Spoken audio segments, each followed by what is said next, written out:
Um escultor, ele pega a madeira e esculpe na madeira uma forma. Ele modela a madeira, ele trabalha a transformação de um elemento, de um aspecto em outro aspecto. Nós temos uma dimensão mental e uma dimensão emocional. E a todos os instantes modelamos formas mentais e modelamos formas emocionais também. Tudo o que existe, existe. Qualquer pessoa pode observar a sua dimensão mental e a sua dimensão emocional por meio das emoções e por meio dos pensamentos. Por exemplo, em uma discussão, quando uma pessoa nos maltrata, podemos modelar uma energia emocional de ressentimento. E em alguns momentos de nossa vida, esse ressentimento pode surgir e pode produzir um mal-estar interior. E quando nos identificamos com essa emoção ruim, hostil, nós a alimentamos. As representações mentais, elas, quando alimentadas, elas permanecem no nosso mundo interior. E se não alimentadas, elas vão caindo no esquecimento até sumirem. Quando surge um estímulo, a representação brota em forma de som ou em forma de imagem ou de sensação. A mídia, ela coloca muitas representações mentais no nosso interior.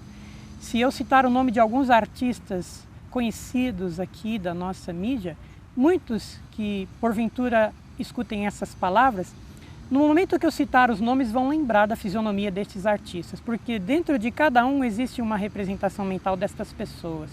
Representação mental das vinhetas dos programas. E a mídia ela consegue trabalhar por meio de efeitos sonoros, efeitos visuais e de um enredo interessante, ela consegue implantar representações mentais com muita facilidade.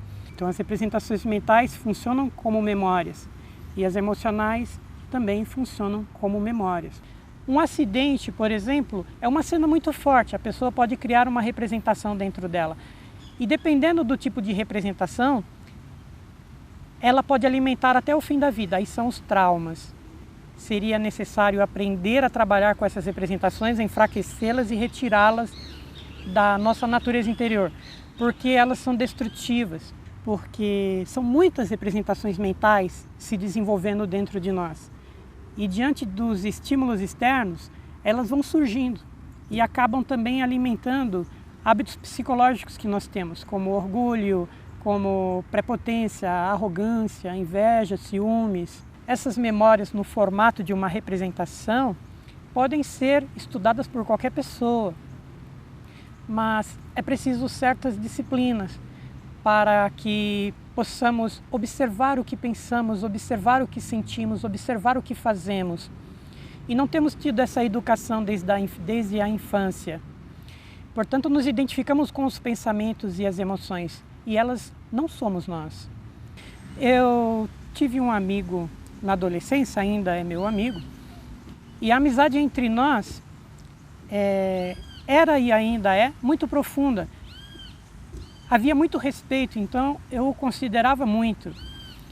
Certa vez ele comentou comigo sobre uma preferência política e eu nem me envolvia muito com política naquela época. Mas como eu fazia muitas reflexões sobre os meus pensamentos e emoções e atitudes, eu me peguei simpatizando com um determinado político. Fui fazer uma análise em meu interior e descobri que veio do meu amigo.